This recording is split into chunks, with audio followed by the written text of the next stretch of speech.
Welcome to the definitive history of the most infamous world in video game history. This is the chronicle of 2B2T, the oldest anarchy server in Minecraft.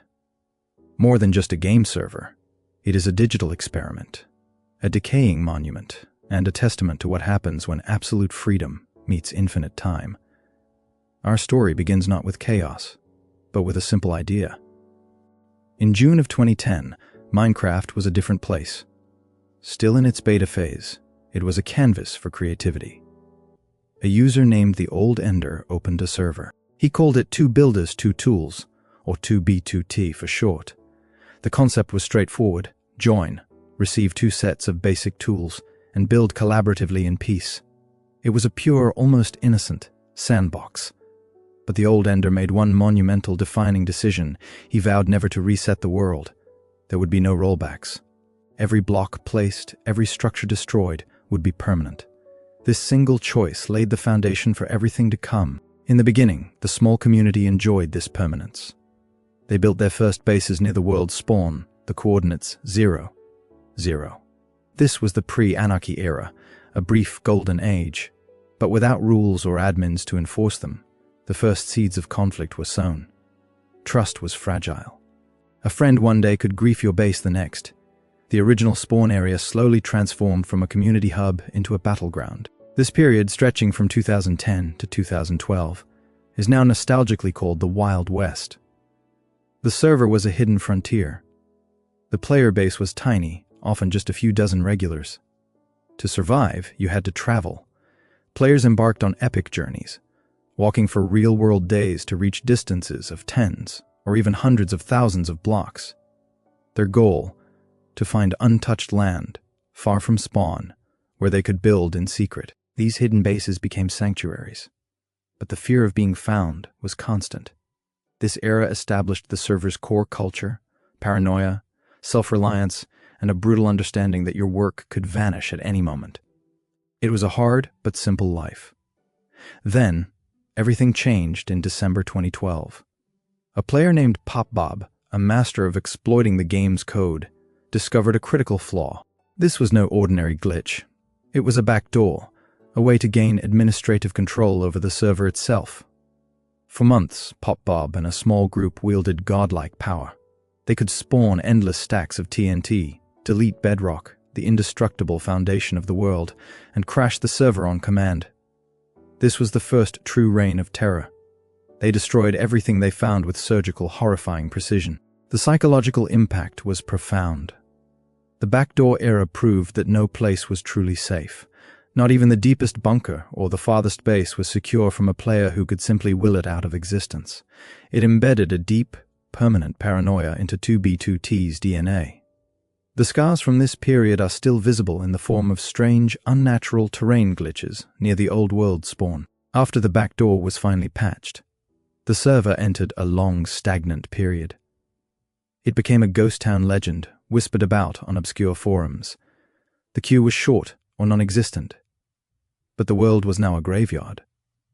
The area around spawn had become an unimaginable spawn wasteland, a millions-block-wide desert of griefed ruins, lava flows, and treacherous player traps. Escaping it was a brutal rite of passage. This was the status quo for years. 2B2T was a dormant volcano. Then, in June 2016, the eruption came. A YouTuber named The Camping Rusher uploaded a video titled "The Oldest Anarchy Server in Minecraft." He framed it as the ultimate survival challenge. His audience of millions saw it, and they wanted in. Overnight, the server was inundated. The queue exploded from 0 to over 1,000 players. Wait times stretched to 24 hours or more. The established community, the old fags, watched in horror as thousands of new fags or Russia fags flooded their sacred, hard-earned hellscape. A cultural war began. It was called the Q War.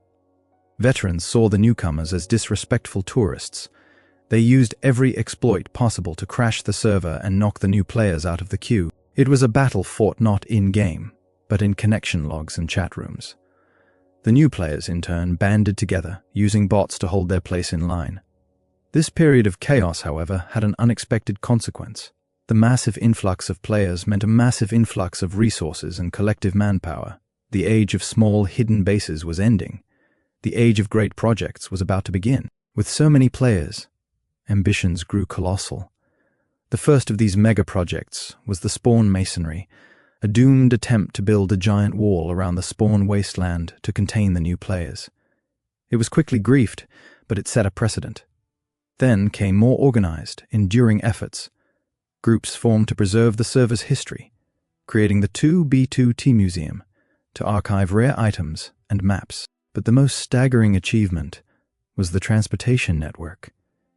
To connect this vast, ruined world, players began constructing the interstate, a system of tunnels in the nether, each perfectly aligned to the overworld coordinates.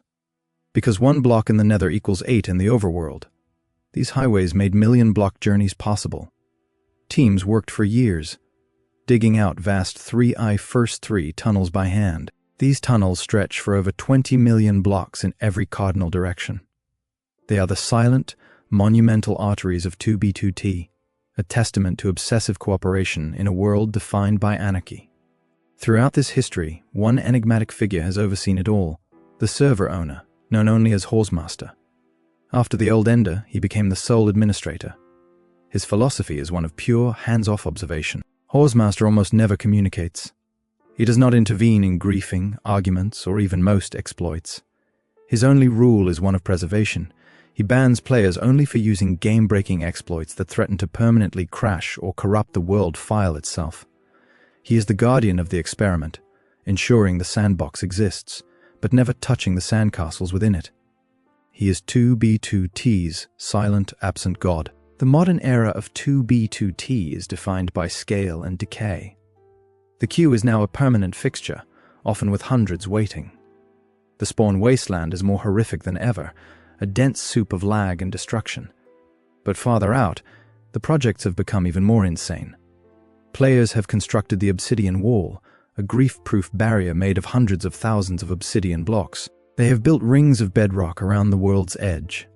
They have created lag machines, complex redstone contraptions designed to cripple the server's performance as a weapon or a protest. The player base has become highly technical, using advanced hacked clients to fly, phase through walls, and automate complex tasks.